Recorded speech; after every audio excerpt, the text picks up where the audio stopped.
Welcome to Get Your Bell Rung Pro Wrestling Podcast. My name is KG. I am your host. With me tonight is a very special guest. He's a gentleman who has been a professional wrestler for many years. He's also a trainer. He is the father of none other than AEW's Roderick Strong, who he actually had a big hand in training himself. I'm talking about Bill Elvis Lindsey. How are you, my friend? I'm doing fantastic. How are you guys doing? I'm doing good. Also with us tonight is Robbie Idol. Now, I know a lot of my fans, they are so used to seeing me do one-on-one interviews, not having anyone else. Look, I brought Robbie with us tonight because Robbie and Bill, they have a lot of history together.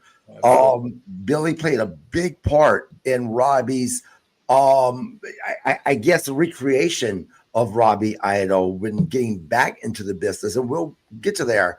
Robbie, how are you, man? I'm good. How you doing, guys?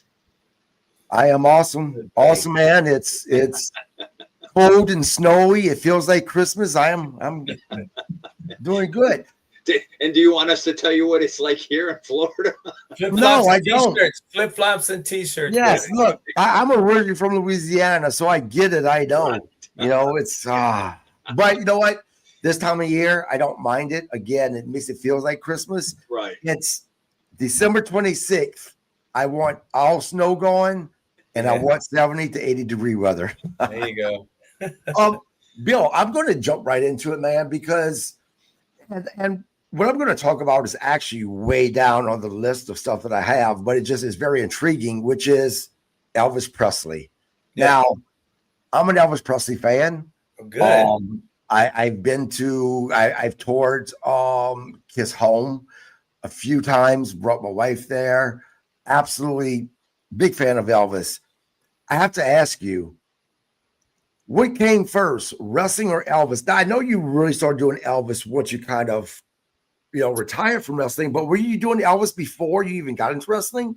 Yes, it was. That's why the whole, when I came up with, actually, Roderick Strong came up with the name. My wrestling name was Billy the Kid for a little bit. I just used that for a bit, but it was Elvis Wesley, which was Elvis Presley with a W on it for wrestling. So I came up with Elvis Wesley.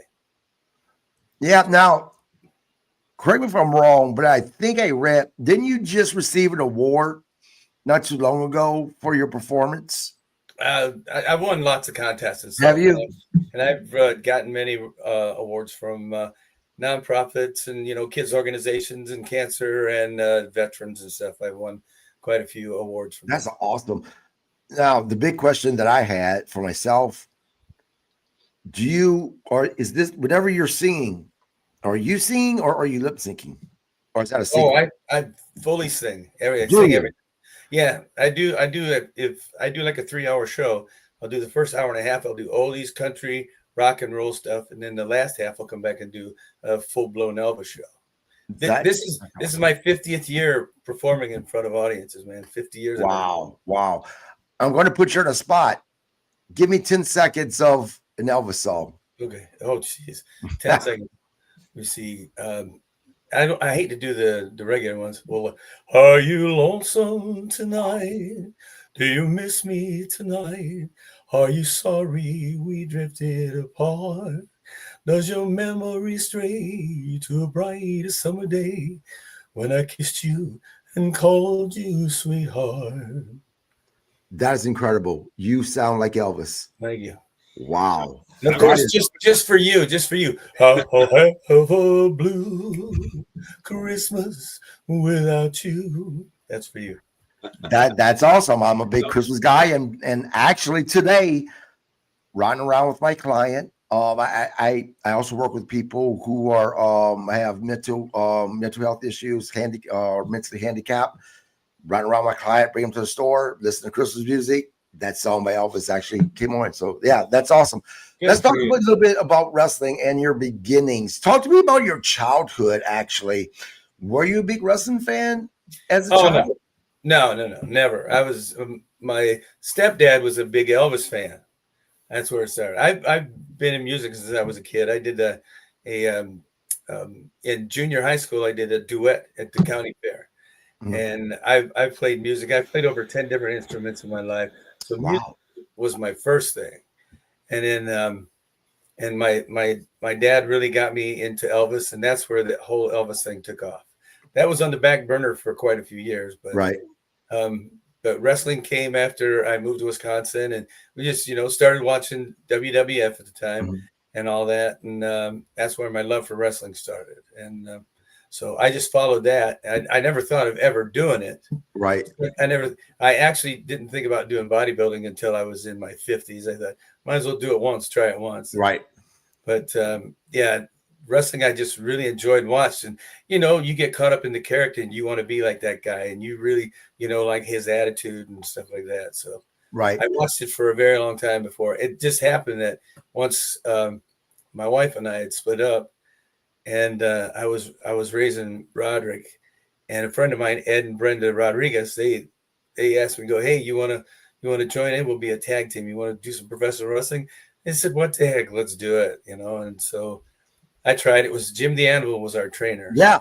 That I seen that, and that's incredible. As a matter of fact, and we'll talk about this a little bit later, but Jim the Anvil Neidhart actually trained both you and your son, which is wild that something like that can happen where you guys could actually have such an amazing guy and legend in his own right be your trainer.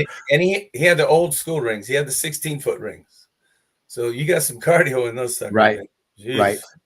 Now, did you have, well, actually, let me go back a little bit. As you said, music was basically your first love. This is what it sounds absolutely. Like. Was there a struggle going within yourself about when you thought about doing wrestling versus doing music? Oh, I made sure everything fit in. I scheduled everything around everything, and I worked a day job too. So I made sure everything worked well. Right. So you're watching wrestling. Who was your idols? Randy Macho Man Savage was fantastic, and I know he gets a lot of God. I can't think of his name. I should have wrote it down. I have a little note thing over here. I like Tito Santana. Was really good. I really enjoyed him, and Jimmy the Fly Snuka was cool. Right. And people like that, guys like that. And I loved Roddy Piper. He was insane. One of the best. At what point did you decide that I want to do this wrestling thing? Well, like I said, Ed and Brenda had called me up, and me and my Roderick's mom had split up.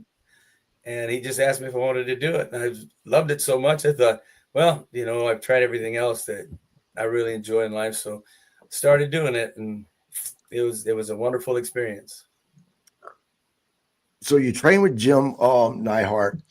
How tough was he as a trainer? Because he is, within that Hart family, although it's through marriage, but nonetheless, he is within that Hart family. And then the way they trained in the dungeon and stuff like that, did he bring any of that into your training?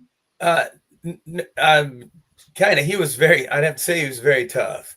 And it's like, if you were standing on the outside of the ropes and he grabbed the rope and goes, I'm going to pull you in, he'd like slingshot you instead of like going, okay, now go and flip while I do that. He just pull you in. Oh, he was like very matter of fact of everything, the clotheslines and the leg drops and just everything. He was very intense. The era that you trained in was, from the people I've talked to, it seems like that era was very tough when it came to the training with cardio and things like that. Was there any moments or times that you were like, you know what, I don't think I want to do this anymore, or I don't know if I could do this because of how tough it was? I think it was more my age, because I started when I was 39 years old. Oh, wow. Yeah, it wasn't like when I was 29, it was 39. Right. And 6 years was good for me. 6 years was really good for me. It was I enjoyed it, but I broke my collarbone in a match, and I tore my inside crotch, and I was like, okay, that's that's enough. I got more singing to do. Talk to me about balancing your time? Because as you said, training or wrestling, music, single dad, I'm assuming at this point. You say you split up from Roderick's mom, single dad, your job. How did you manage all of this? I don't know. I'm sure I'd made tons of mistakes of doing what I did, but I managed what the best I could figure out at the time. It was, I'm a quiet person, so for me to have a bunch of friends around, and I can always go, hey, could you help me here? Could you help me there? I really wasn't like that, so I had to really work things out. And Chris, Chris loved wrestling, and we watched it on TV all the time. First, I took him to one of those closed circuit TVs out at the Sundome.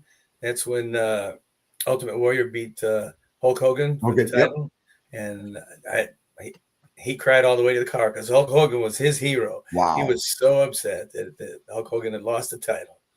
And it's funny, we're talking about Chris or Roderick Strong. One of my co-hosts that used to be on the show with me, we were watching a pay-per-view that he was on together. And I told him that, and every time I see Roderick Strong on TV, especially if he's cutting a promo and he's wearing he wears glasses every now and then. I'm like, he looks more like a teacher than a pro wrestler. He really does. But he is so damn good. And again, we'll get into him. When did you realize that you actually had potential as a pro wrestler? How long were you in the business? 6 years. And Jim had trained us for a couple, and then he quit training. And that's when I bought a pony ring. And that's when me and Robbie and Tim Wirtz got together. And we just set it up in the backyard, and we found us some students. And actually, one of the best teachers was Roderick Strong was one of the best teachers at 14 years old. He was a great teacher. He's been professional wrestling since he was 12. I believe his first match was 14 years old. Wow. Against Malaya Hosaka. Wow. Yeah, I mean, it shows because he is such a great technical wrestler. He really is. Let's talk about your first match. What do you remember about that match? And was this a match that you have fond memories of? Or is this a match I was like, God, I was so terrible doing my first match. I don't even want to think about it. I can't even remember it. I'm probably blanking it out because it was probably so bad. It's one of those horrible accidents you don't want to remember. Yeah. Now talk to me about you and Robbie's relationship and how did that come about? I think Tim Wirtz brought you in, didn't he? No. Where did you work? See, okay, so I don't remember everything. You totally forgot then, huh, Billy? See, okay, so I'm going to give Billy a plug before we get into our relationship.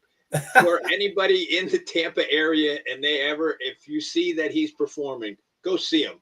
I've seen 3 of his shows, and he's great. He is very great on there. Even his stuff before Elvis and everything, he's very good. He's a showman and everything. So now how we wound up, if it wasn't for Billy, I would probably never made that comeback. I had gotten a call to do an independent show somewhere in Tampa. And we talked about it before. So with Chris Proctor, after the match in the locker room, it was Billy. I think you were with Red and Mr. Boston. Yeah. You guys were at this show for whatever reason. And you came up to me and said, hey, you guys had a real good match. If I've got a wrestling school, if you're ever interested in coming and coming and working out or whatever. And I was looking for a place to work out. So he had given me his card and I wound up showing up at his place to work out. And I was very thankful because up until then I was hitting dead ends, trying to find a place to train and try to get back. And it was funny because the first night he had about 10 people there. I'm nervous, wanted to fit in and everything. And as I think that night or it was like it was a regular wrestling school, and I wasn't, because I was one-on-one with Rick. We never did the stuff like Billy did. Billy did the roles and stuff like that. Yeah. I don't remember if it was the first night or the second time I was at the school. Billy asked me and goes, do you have any tapes from when you were in WCW? So, I mean, I knew it, I had so much ring rust and everything. I said, yes. And I brought them to him and stuff. And so that's when Tim TNT, you know, like the third time he said, man, I can tell you're nervous. You know, why don't you get here an hour early before workouts and stuff? So Tim and I had worked out, you know, before everybody else. But, you know, and then Billy, I had told Billy I wanted, you know, I'm trying to go to ECW and stuff.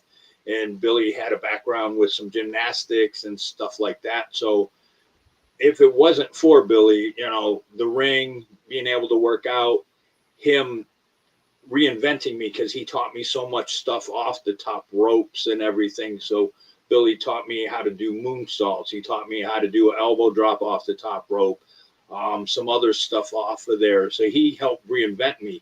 So he did 2 days a week. And for whatever reason, I mean, I guess I have a connection with people, I guess. And for some odd reason, people like me. I don't know why, but, you know, and he liked me.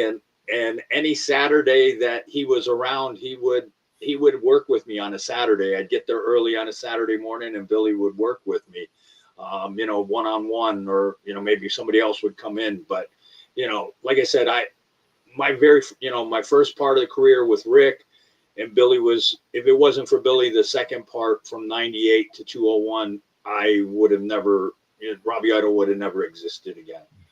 Yeah. So. Now, Billy, passion-wise, I cried a little bit.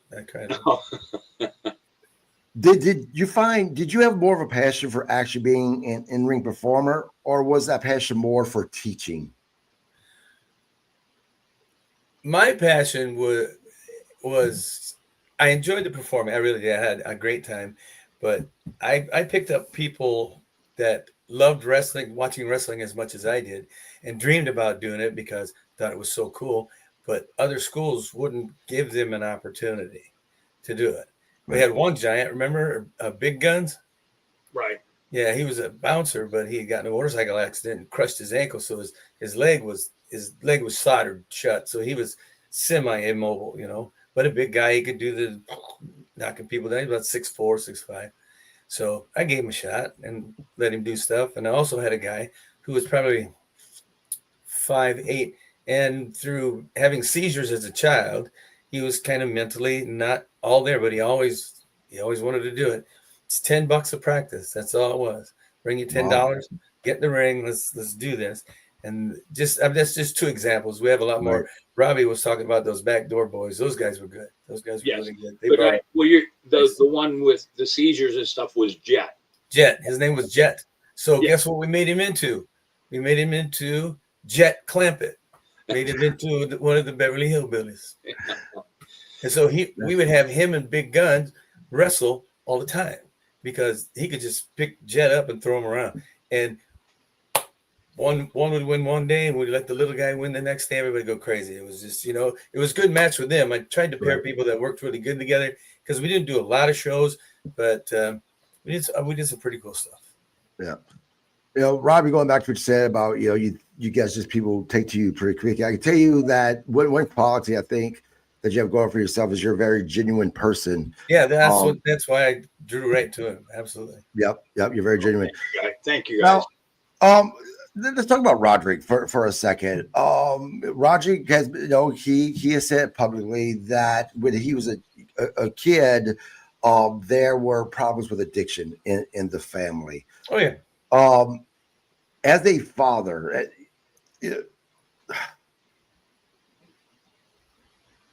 how difficult was it to try to protect your son away from the issues that at the time, you know, was around him, you know, seeing loved ones struggling with addiction? I think we were very selfish parents. We were very selfish people because of the drugs and the alcohol and stuff. And, you know, I don't think he saw as, I don't know. I can't speak for the other side. Right. I try to keep it out of his face, but, you know, things do happen. Right. So right. I'm not proud of it, but I did good enough to get him where he is today, you know? So, and he's doing amazing today. And it's just like, it's funny because he said, well, my dad couldn't afford a babysitter, so he took me everywhere he went. I'm like, no, I was proud to have my son by my side everywhere I went. you know, Right. especially the wrestling. And he ended up wrestling. What is British Bulldog's son's name? Oh, God dang. Henry. Yep. I Or just watched the Harry. Is match. it Harry? Is it Harry? Yeah, I think it's Harry. Harry. Yeah, Harry Smith. Yeah, Well, Harry Smith. Harry Smith was 12 at the time too. So when Roderick Strong started getting in the ring, he was wrestling Harry Smith. So those two were wrestling each other at the age of 12. Wow. Yeah, so it was pretty good. He was wrestling somebody his own age. Yeah. A lot of parents who have been in the business I spoke to, when it came to their children being in the business, they were absolutely against it. I don't know if I've met one professional wrestler who said, yep, I was excited about my kid following my footsteps. Where are you at on that? Was this something that you're like, oh, I wish you would do something else? No, I was my career, my love, and my entertaining is singing and performing. Wrestling was so much fun for me, but I knew that wasn't going to be my end all be all, life. And I could see how much it meant to him. So every time I watch him wrestle, I'm like, we're both doing what we wanted to do with our lives. I wanted to sing and perform in front of people, and he loved wrestling so much he wanted to be a professional wrestler. So I think my guidance and entertaining and stuff took him where he needed to go. Yeah, I mean, and look, Chris was fortunate. I mean, not only did he have Neidhart training him, I think Warlord was one of. Yeah, Wardlow was there. He was training actually Del Torborg, the Demon. Yep. For WCW, and Jim would just pawn me off and go, okay, Bill, I want you to be in there with Warlord. You're going to be the clothesline dummy for tonight. So I probably took 1,000 clotheslines from Del Torborg. And the first match I ever had on television was AWF against Dale, but he was called MVP, most violent player, and he came out as a baseball player guy. Wow. Wow. Adrian Whisper, and thanks for joining in, Adrian. He says, I am proud that my son Jackson Slade followed me and became a better performer than I ever was. Yeah, I mean, and I can only imagine how proud you are of Roderick, because I mean, he's killing it, man. He's done all the trips around the world, man. He's in so many countries and doing so many wonderful things.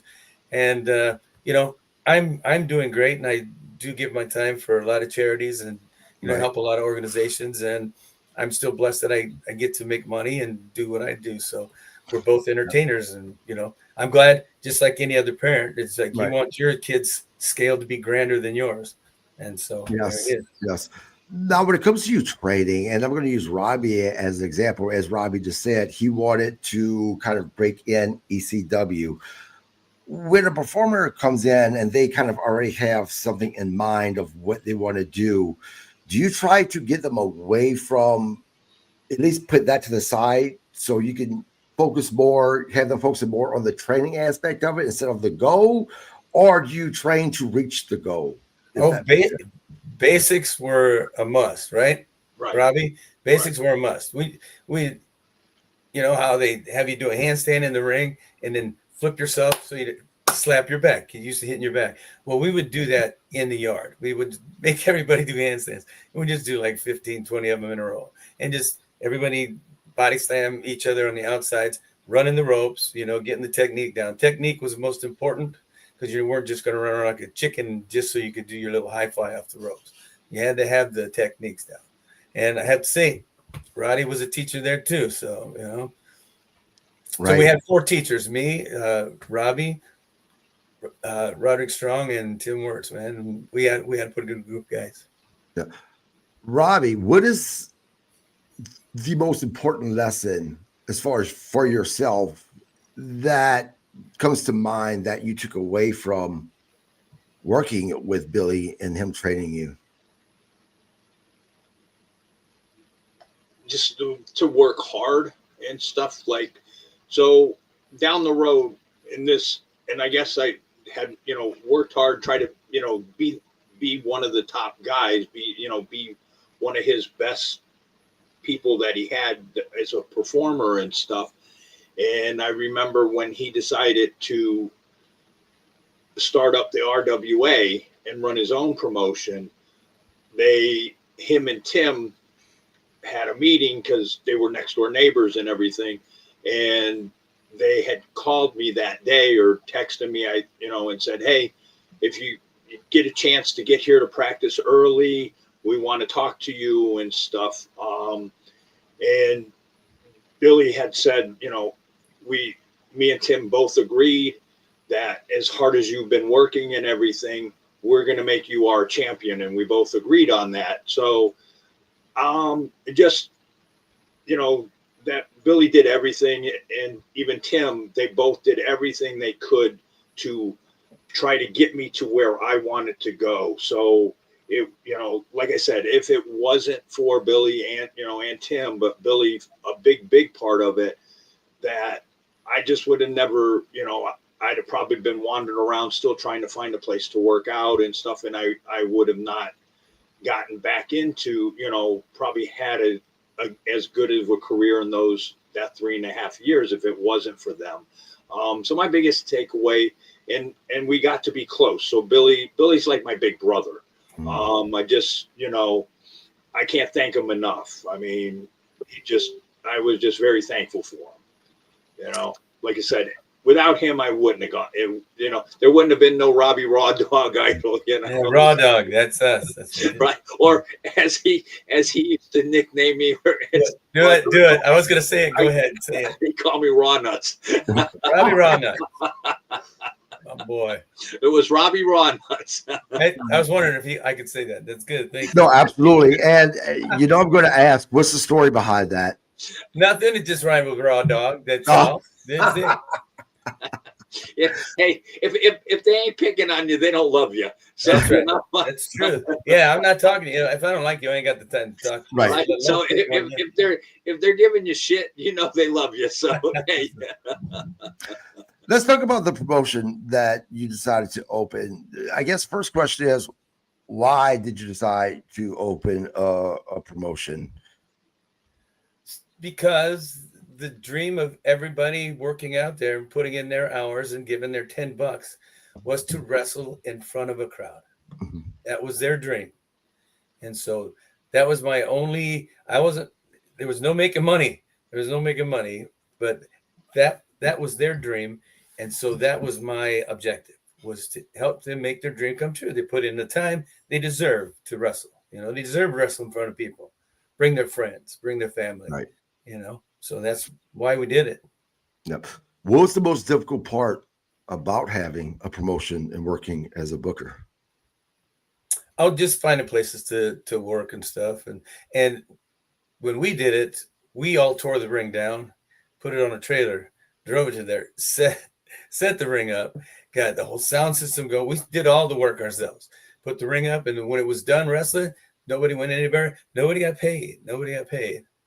And if we made something, we make $10 or something crazy, and just for our gas. But everybody else made nothing, and they tore the ring down, and I took it home, and it was just for that, man. We just tried, and we'd always remind everybody when they're walking out, if they're the first match of the night, the first match is the most important match of the night because that sets the tone for the rest of the show. And that was just. And we had so much fun doing it, man. Yeah. Robbie is one of my co-hosts on our Tuesday night recaps of Monday Night Raw. That's something that we're constantly tearing Raw up about, is exactly what you said, the very first match. And it seems like today's professional wrestling, they're more into the long promos talking than they are the actual matches. Yeah. You wasted 20 minutes of my time already. Right. Right. Now, while you're doing all of this, were you still training? Were you still working as a trainer while you had your promotion going? Yeah. The ring was just in my backyard. They would just come over to my backyard and wrestle. So where were you at with your music career at this point? Are you still doing that as well? Oh, then yes, but more of a weekend warrior thing, because wrestling events were, they weren't really shoved together. It wasn't a big organization or anything. There was, get one here, get one a couple of months from there, and so I was weekend warrioring the music, and I was working at a sandwich shop right down the street from our house. I was doing 6 days a week there, And part-time lawn. I had a lawn service too. Sorry. Right. Right. Now, what was your proudest moment as a professional wrestler, as a trainer, and as someone within your own promotion? Oh my gosh. God, all of those are such a big blur. I like when Robbie took, what was his name? Keith. Robbie took Keith under his wing. And when they became tag team partners, these guys were him, and especially against Tim Wirtz and Kenny Chains. Those were some battles right there. Those are my big moments. Nice. Just watching these guys. Yeah. Robbie or Billy, doesn't matter who, give the fans a story of behind the scenes, behind the curtains, something that both of you guys were involved in. I had this written down. I do have footnotes over here just so I can remember stuff. Yeah. Over at Ferg's Bar, which is over by Tropicana Field. Were you at Ferg's? Did you wrestle at Ferg's? Refresh my memory. Tropicana Field. Somebody knew Hector Guerrero, Eddie Guerrero's brother. And so I paid out of my pocket for him to wrestle for us. Wow. And he wrestled Chris, right? Yeah, he wrestled Chris. Okay. That was my object. It was to teach my son something, something that I couldn't teach him. I needed somebody bigger, better, and smarter than me. So while they're all sitting in the back of the room and everybody's talking over their matches, Hector Guerrero is not saying a word to my son, not saying anything to him. And so finally my son gets so nervous, he just goes over and goes, "So what are we going to do? What are we going to do? We get in the ring." He goes, "We're going to lock up and we're going to call the match from there." So that was a learning lesson for Roderick Strong, was to how to do that. If things go wrong, you might have to change something. So that was a starting block for him learning that. So that was one of my proud moments. So I remember Fergs because by that time I was done. So, but I was the color commentator. So Billy had brought me in to be the color commentator. So I wasn't sure if that was the match with Chris and Hector. Yeah. Trying to think, like behind the scenes and stuff that,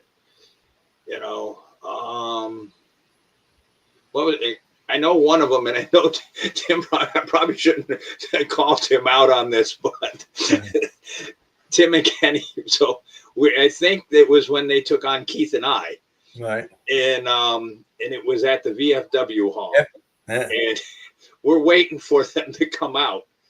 It was either they came out late or whatever. Well, because they were out in the back smoking and stuff, and their music started and stuff, and we're in the ring waiting for them and stuff. So they were out back smoking, and they didn't hear their music and stuff, and somebody had to run out and go get them. So I remember that, and I remember saying something to Tim in the ring or something, kind of just calling them out, but like giving them shit. So I remember that, and then it was just such a good group, though. Yeah, it was good. It was a great group, and like Billy kind of knew, I wanted to go to ECW, and he let a handful of us do like the hardcore stuff, and, and he kept everybody else. You guys are like the basic stuff. Yeah. But one of the proud moments, and I forgot to put it in my book and stuff. But it was and I think it was with the sandwich shop you worked. We were out in the empty field. Yeah, the restaurant right next to it. Yes. Yeah. So we were in a field, and at the end we had a battle royal, and because I'm thinking I'm going to ECW sometime in here in my in the next few months or year or whatever, and wanted to do the splash from the top rope and put somebody through the table. And Jeff was such a great kid. I mean, the kid would do anything for anybody, take the move or whatever. And Jet jumped up and goes, I'll take it. And I looked at Billy and I said, Billy, you got to put him over in this battle royal. I go, the kid's willing to take this thing. And I go, put him over. I said, if he's willing to take this, and I've never done it before, I go, who knows what, who knows what's going to happen? I may hurt him. I may hurt me. I may hurt both of us. And I just looked at Billy and said, just put him over. I mean, the kid just jumped up and was like, I'll do it. I'll take it. And Billy we wound up putting him over. And to see him, how thrilled he was that he got to win that battle royal was just, it was a bigger moment watching to see the expression on his face, know how happy he was that he won was even more. It was seeing that I was more happy for him and to see his emotion than me putting him through the table and stuff. It was just, like I said, all the guys were great guys that were there. And I mean, to this day, still, Keith is like a little brother that I got to train. We got to be tag team partners. Billy made us tag team champions and stuff. So Billy, I mean, Keith, he'll make some posts once in a while and say, hey, he was my mentor. He'll give you props and stuff, but he just, unfortunately, the kid had a lot of talent. He wound up hurting his ankle and didn't get to go further in the wrestling world than he should have. And then the other two kids that came and I got to train them and I got to work with them a lot was Garrett and Michael, and they were like backyard guys. And they were kind of like a smaller version of the Hardys. They were very good, very good. They had done a lot of backyard wrestling. And from the backyard stuff. And then like they would do a lot of stuff with Chris and somebody else. And they had,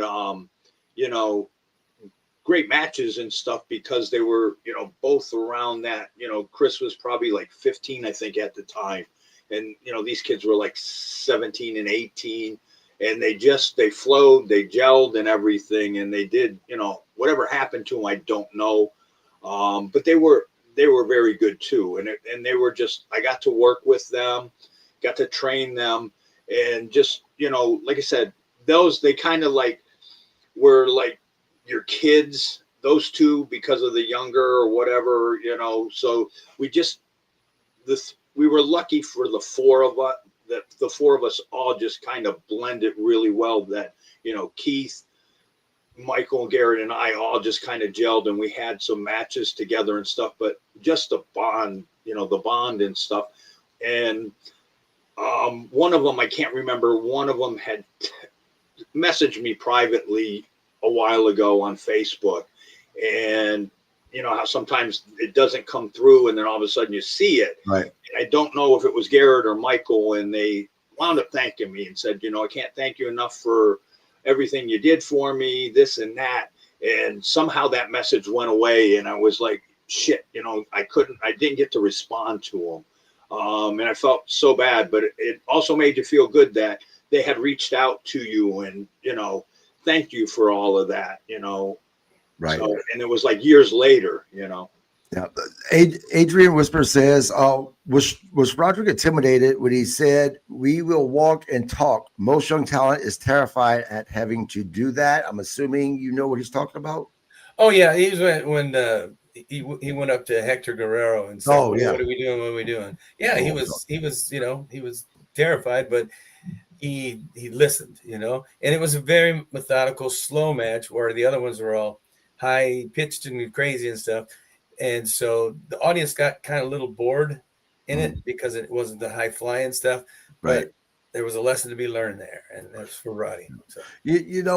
With Roderick Strong, he reminds me, whenever I'm watching him in the ring, the way he moves, he sometimes reminds me of Bret Hart in the fact that he's so smooth. Yeah. And, he's such a technical, sound mind, professional wrestler. When he's in these hardcore matches, like we just seen a few weeks ago, Blood and Guts, there was one bump that he took, got thrown over the rope, hit the cage, and it looked like a pretty nasty bump. Now, as a fan, I'm like, oh, hope he's okay. As a father, What was your reaction? Is it one of those things of, oh man, why is he doing this type of match? Or because you're also in the business, you get it more so than a fan. You're not as anxious, I guess, as Did you maybe a read fan. talk about when Takesha threw him into the? Yes. Oh, that was horrible, man. I was mortified, and I waited for him. I waited for him to show it again. It's like, and I knew how much problems he's had with his neck, so I was mortified. I was like, oh my god. Yeah. Yep. Was there anything when you were working with Roderick that he struggled with? I mean, look, watching him now, it's hard to imagine him ever struggling with anything inside of the ring, right? Yeah. But when he was younger, he's doing it since he was 14 years old. Was there something that he really, really struggled with that you had to work with him a lot for him to actually finally get? Not really.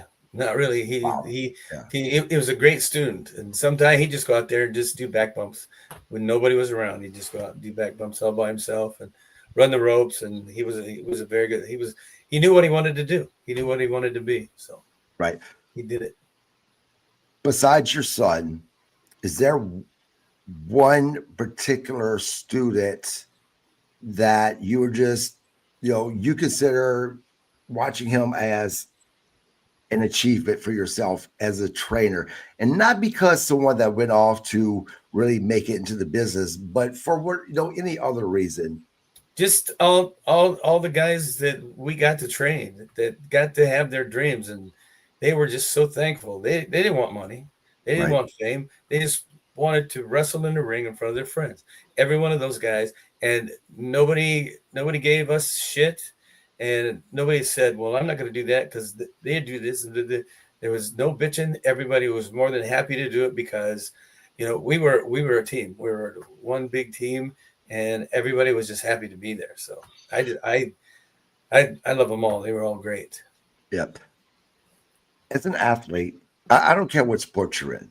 There comes a time, sometimes multiple times in your life, where you're really questioning yourself for whatever reason. You're questioning your future in the business.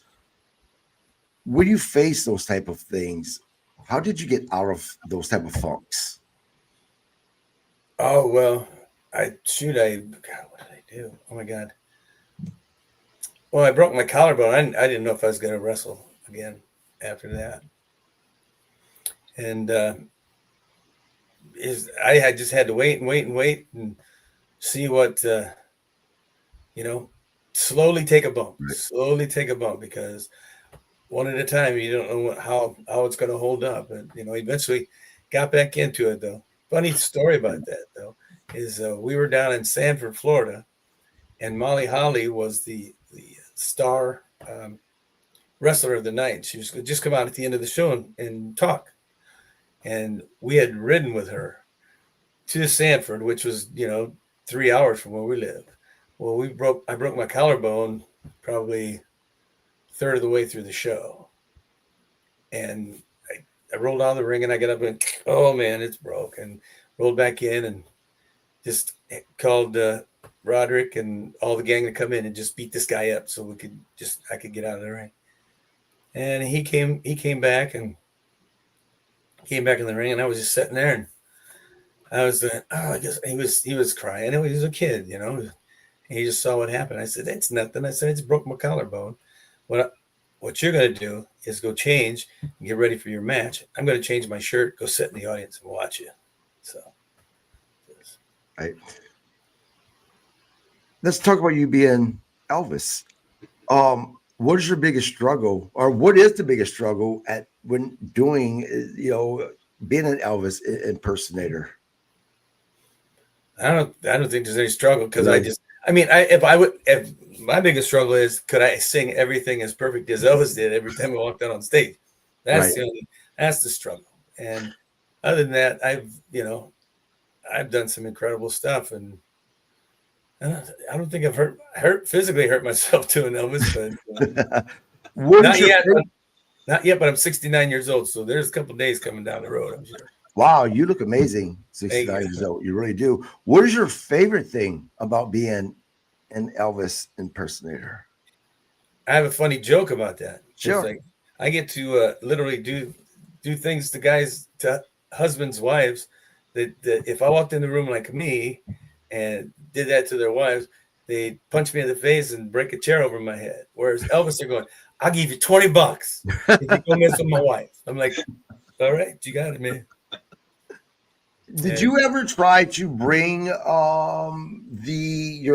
Elvis act into any storylines that you may have been involved with during your years of professional wrestling?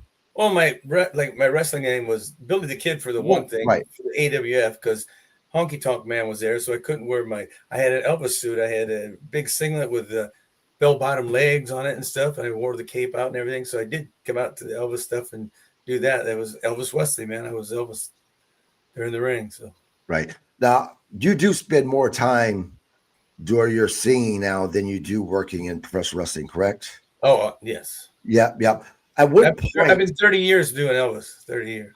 Well, at what point did you decide that, okay, I kind of want to not really be involved in wrestling so much, and I want to focus more on my singing career and my impersonating? Well, I was 40, like I said, I did it for 6 years. Right. And I just knew my body wasn't going to take it. And, I hated waking up sore and tired. I enjoyed it, but it wasn't something I knew I was going to do. And people would say, you're never going to make it to the WWF, right? And I'm like, of course I do. I'm doing this because I enjoy it. And it just got to the point where it was a little painful for me. So I just went on and made more money singing. So what is the biggest lesson in life that you've learned from professional wrestling and as well from being an Elvis impersonator? Do what you love what you do, and you have to practice your craft. You can't just sit around and think you're going to be able to do it perfect forever, and that's right. it. Right. What do you think is missing from professional wrestling today?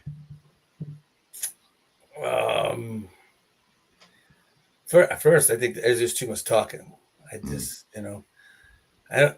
I back in the day, they did the soap opera thing so much better. They were quick. They were quick about it, and they moved on. And now it's got to be a 20-minute dialogue. I think if they could get rid of some of that and concentrate on the matches, it'd be a lot better. Right. If Chris came to you today and laid 2 contracts down, AEW contract for him to resign, or WWE's offering him a new and fresh contract, and he said, "Dad, which one should I choose?" What would you do? What would be your advice to him? I could do. I'd say you're smart enough to know this business and go where you feel like you're going to be at home, where you're more comfortable, do what you love the most. So, right. What would be your advice to someone thinking about getting into the business? Someone thinking about getting into it, Do it, try it. You don't know if you don't do it. You don't know if you're going to be good at it. You don't know if you're even going to like it. Watching it on TV and do it in real life, that it's 2 different things. It's like, so try it. If you don't, get up the next day and go, I can't do that. Some guys do, and you never see them again. Right. Robbie, got to do it. As everyone knows, or everyone should know, we talk about it enough. Your book, Looking Up at the Lights. By the way, people, please go buy this book. I'm telling you, it is a great, great read. Look, you've met a lot of people in professional wrestling. You know a lot of people. You've made some pretty significant friends. But yet, it was Billy that you asked to write the very first part of your book, whatever it's called, the acknowledgement or the... Well, why Billy? Why Billy? He knows I'm full of shit.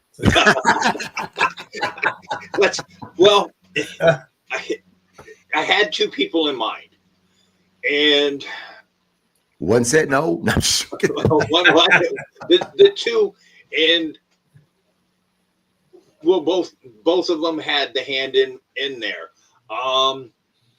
I knew, because if somebody would have came to me and said, "I want you to do that for me," I don't know that I could have done it. And I mean, I know, so that like when they asked me, the Tim that had helped me, you know, he corrected everything, Tim and Brenda. They said, hey, can you get somebody that you were with to do this? So the two that popped in mind was Rick and Billy. And nothing against Rick. I love Rick to death. Rick is, you know, family, Billy's family. They're all like my brothers and stuff. I kind of put, you know, me and Rick are kind of the same mold. We're cut out of that same mold. We're not the brightest bulbs in the box. We all mean well and stuff. And I had to look and say, who could do this very eloquently? Right. And I went, out of the two choices, I went, Billy can do this very eloquently. And he, you know, I just knew he'd be the guy to have do that for me. Thank you. Just because, you know, I was like, okay, Rick will be the brunt force, you know, or just brutal, or will butcher it, that. And I guess, you know, you could have had both of them do it, because I've seen a few other guys that have wrote books and had a few people do it, but I just thought, let's do it very classy, very eloquently. And, you know, Billy was at top of the list of that. Billy is just true class and everything. And, you know, like I said, him and Rick are, you know, they're both older than me. They're both like the big brothers I never had. And both of them would do anything in the world for me, and vice versa. You know, there's, like I said, Rick and I are cut from that same cloth, and not that to take anything away from Rick or me, but Billy is just like very true class, very eloquently. He's just that a class person that has, like, if you put all three of us in a room together, Billy's going to shine above both of us. Me and Rick will be the brutally true, honest guys, but Billy just knows how to he's that classy person, knows how to conduct himself and stuff, where, you know, me and Rick are kind of that, you know, true brutal people that, right. You know, so, but I want to tell a funny story. Sure. About one of the matches we had. We did a triple threat. It was Billy, Tim, and I. Oh yeah. Let's see if Billy remembers this. It was a fun match, and everybody kind of ran their spots and did stuff. But at the end, for whatever reasons, and they were all good with it, I wanted to get put through a flaming table. So Billy, we brought the table out. I'm excited to hear it from his point of view. Right. Poor Tim. Billy fed me up to Tim. Tim held me for whatever. Just like forever. Felt like a lifetime. And here's Billy. And Billy goes, I know how to light the table. I used to do this when I played in a band. So Billy's shooting the lighter fluid in his mouth, lights, you know, he poured it on the table, but also put lighter fluid in his mouth and spit the lighter fluid and lit it, and the table lit, but the table went right out. So now Billy's trying to relight, pouring more lighter fluid. Now he's pouring more lighter fluid in his mouth. A couple of the kids that I had coached or had helped me coach when I played AAU were all in the front row. And one of them looked at Billy and they made a comment to him like, you're going to die or something, because he's, you know, putting the lighter fluid back in his mouth. And poor Billy starts laughing and stuff.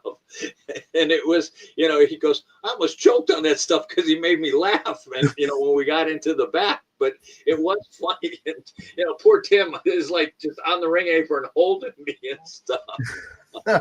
He did go through it though. So yes, they finally got it lit and they put me through it. That's crazy. Oh yeah, those were the days. You sound like that you may have been what's the young man from AEW who was part of the Blood Gut match, got thrown through the table. Darby Allin? Yeah. Was Robbie the Darby Allin of your promotion? Oh, who? No. Robbie. Oh, Robbie. Oh yes, absolutely. Was he? Yes. Yeah. He was a crazy guy. He'd do all the crazy shit. I'm like, I can't do that. Yeah. Yep. I can do a flip off the top turnbuckle, but I ain't doing that. We ended up doing some of it. So Final question, and it's a 3-part question. I want to know what is your favorite memory of your son in business, Robbie in business, and your favorite memory of something for you in the business. Something that no matter what you think about it, it puts a smile on your face. when my son won his first belt for Ring of Honor, and went there to watch him wrestle. It was in Miami where they did it, I believe, and he was going for the title. And it was, he of course not telling me anything, and I don't have this picture anymore, but I wish I did. I was just I couldn't breathe, and then final bit 3 count, he wins the match. I run down from the top of the bleachers as fast as I can, and I'm like standing in front of the ring, like, this is my boy, and he's back behind me holding the belt up, and our arms are in the exact same position. And somebody showed me that picture. I was like, oh my God, that was so cool. It was just awesome. And then Robbie, just every time he wrestled, was just an absolute thrill to watch, and never knew what he was going to do next. And I just, as a soldier and just a leader, he was fabulous. Everything he ever did, I was very proud of watching him. Well, thank you, Billy. And, you're welcome. And then me, that biggest moment, or that puts a smile on my face. I don't know. I just think all of it does. It was just so much fun. I got, I did the AWF. I got to meet Tito Santana, Sergeant Slaughter, Honky Tonk Man, and stuff like that. And I just think the whole experience, makes me very, very proud that I did it. I mean, like I said, I knew I wasn't going to do it for a lifetime. I knew it wasn't going to be my career, but I got 6 years out of an incredible joy and watching my son grow into be who he is. Right. And I lied. That wasn't my final question. I do have another question. Do you have a bucket list of things left that you would go back to the business if you're able to achieve that bucket list? To wrestling? Mm-hmm. I would just go out. I don't know. I'd probably want to take a bump, but take a bump from somebody. But I know somebody have to come and carry me away. Just be there when my son wins his biggest goal, or if he gets in the Wrestling Hall of Fame, and I just want to be there. Yeah. And speaking of, what is the chances that maybe wink wink Tony Khan, like Tony Khan watches this podcast, but what is the chances of maybe us seeing you in some type of a storyline with Chris? Oh, I can do that. I could take a hit. I can fall down. By the way, I do have a question about that. There's a storyline with Roderick Strong, with MJF, and it was the time that MJF was with Adam Cole, and Roderick Strong was kind of jealous of that relationship. And there was that weekend out where they were supposed to be at Roderick Strong's home. Was that his real house that they filmed that at, or was that? I can't remember seeing him at a house. It's when they had MJF, and no, they had. I think Adam Cole was with them. There was jealous over Adam Cole's relationship with MJF. Oh, MJF. Yep, and Roderick was, Adam, you're my friend, and then they had Adam Cole at Chris's house supposedly, and maybe it was Chris's house. Yes, probably his house. Yeah, was it? I was just curious if that was. He's moved since that came out, bro. So. Yeah. But I have to ask you? What did you think about that character that they had him playing, where he just yelled about everything? Adam. Oh, I love that. That's hilarious. I mean, fine sense of humor. Here it comes. I love that. Are you kidding? That's one of my favorite parts. And that's what I was going to ask you about Chris, because obviously I don't know your son, But he does. He carries himself. He kind of has a persona, from what I see, what I'm only allowed to see on TV, as a very serious guy. Is he someone with a really big sense of humor, or is he really kind of more of that serious, no nonsense kind of man? In his business, he's very serious, yes, but he does have a great sense of humor, and him and his son and his wife have a fun time. They're have a lot of fun. So yeah, he's a good father. So yeah. He's living a good life. He's done right by right. everything I started him with. So he took those tools and took them up here, so. Yeah, his wife Maria, she's also another incredible talent. I just wish they would use her more in the ring than what they do. I'm hoping that we'll start seeing her more in the ring because she's phenomenal. Yeah, absolutely. Now, with Maria came from the UFC, didn't she? Yes. Yes. Was there ever an interest for either yourself or did even Chris ever have an interest of doing MMA versus? No. I don't get punched in the face. I'll take a clothesline or a chop or something. No, punch me in the face. No. Yeah. Well, is there anything coming up that you would like to plug? Oh, well, tomorrow it's Salty Shamrock in Apollo Beach, and then Friday I'm up at Inverness Moose Lodge in Inverness, Florida. Saturday we're doing a Citrus Hills Golf and Country Club in Citrus Hills, and then Sunday I'm at Sleepy Hollow outside. Man, it's a blast in Floral City. Wow. Oh. Yeah, I'm busy. I've made a living of it, so I'm very Do you ever perform closer to the Minnesota area in the Midwest at all? We go up to Michigan and Indiana in summertime, July and August. Right. Minnesota. That's a trek. I don't know. We'll have to talk. We're always up to a drive if the money's right. Well, I was going to say, you guys ever come this way, let me know. You guys want to save a little bit of money on hotels, you got a free place to stay here. Cool. You and your wife, you're always welcome. Thank you. Billy, thank you so much for taking your time out. I know you're a busy guy. Robbie, I know you're not busy, but still, thank you for I got to read this real quick. Yeah, go ahead. So, Robbie, you wrote this, right? I helped write it. I helped you. I think all three of us had the input on this. All right.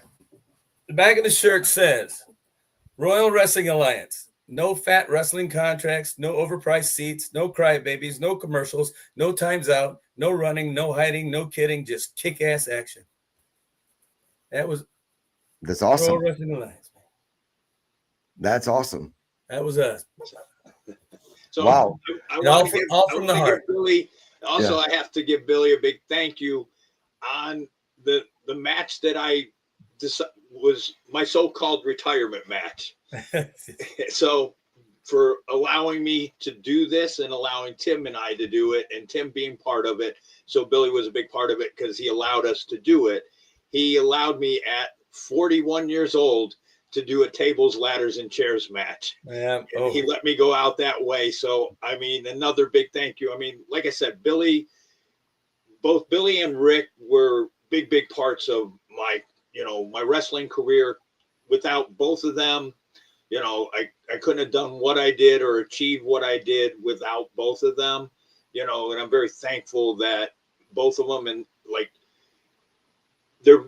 to me, they're my big brothers. I never had their family and stuff. And that's the biggest thing that, that I came away is, I became family with Billy, with Tim, with Keith, and stuff like that. And I'm going to give a big shout out to Chris. When he was at NXT, I remember, and I was competing in powerlifting. We all went to, when they came to Venice, we all went, and I had texted him, because we're friends on Facebook, and I was texting him, and he said, hey, let me, text me or whatever. And I texted him, and he wound up coming out, and some of my guys that I lifted with had kids. So Chris he went out of his way. He came out, took pictures with the kids, and, and they were very, the parents, my training partners were very thankful to Chris that Chris took a few minutes out of his time, to take pictures with the kids and stuff, because it made their day. So Chris went out of his way just for me, knowing me, and said, yeah, I'll do this for you. So I'm thankful to Chris, and stuff like that. But it was that when I was with those guys for that 3.5 years, it was family. They, everybody got along. Nobody, bitch, moaned, complained. Everybody just worked together, and it was a joy to be with all those guys. Right. So I'm very thankful, and I'm thankful for the friendships, and like I said, the people that are close to me, again, like Billy and Tim, that we're still together all these years. And Keith, like I said, Keith's like a little brother to me and stuff like that. So, I'm very thankful for my relationships that came out of that. Amen. Yeah. Seriously. Go ahead, Billy. Oh, just he's just one of the true spirits. You can't find a lie on this guy's face. You can't find it. And he is who he is, and that's what makes him a friend of mine. Yeah, he's telling the truth. And I mean, like I said, and we know a little bit. I didn't really elaborate in the book about it or anything. To say this, and if I break up, whatever. My mom, I found out that there were 9 kids in her family. So you think of how many people, those 9 kids. We really weren't close with any of them. A couple brothers and sisters would come down and see us when we were here. I know one cousin out of that. And I've talked about it on the show before. We're not close. I mean, I'm at fault. He's at fault. We don't reach out to each other, like neither one of us said, hey, happy Thanksgiving, this, that. It's just, one of those things. And like he sent me pictures one time. They were, because all of them, most of them live in the new, up in Rochester, Buffalo area. And they get together like once a month, do lunch and stuff like that. And, he had said, hey, these are your cousins and stuff. And like kind of reached out to him and said, hey, and no, nothing back from him. And I kind of looked and went, it is true what they say. You can't go home. When it's all said and done, you can't. And I thought, well, I tried to reach out knowing, okay, maybe because of the distance, whatever that is. So like I said, in the book, Billy's family, and it's nothing against them. Billy's more true family. Tim's more true family. Keith, you are, Bob, all the little Robbie, Big Robert and stuff like that. All these people that I've been in, have come across. Rick, you guys are my true family to me. That I can call you, I can talk to you, and I'm thankful for each and every one of you. And to me, you guys are my true family. And that's how I look at it. And I'm very fortunate. And I think about that. And I think, even though we're not blood, I think of you more, like you guys are my blood, so I'm very thankful for each and every one of you guys, and if it wasn't for wrestling, I wouldn't have had that. Yeah, we would have never met, man. We would have never met. And that would have been a sad part of my life too. Right. I had never met you. You are truly my brother. Yeah, absolutely. Look, even starting this little podcast, I've been able to meet some amazing people, and many of them I've become pretty good friends with. And as Robbie was saying, yeah, it holds true. Robbie and Bob, absolutely consider part of my family. I don't believe that you have to be blood, right, in order to be considered family to one another. Right. Are you okay if I ask a couple more questions? Sure. Are you obviously you're a fan of hardcore wrestling? Yes. What do you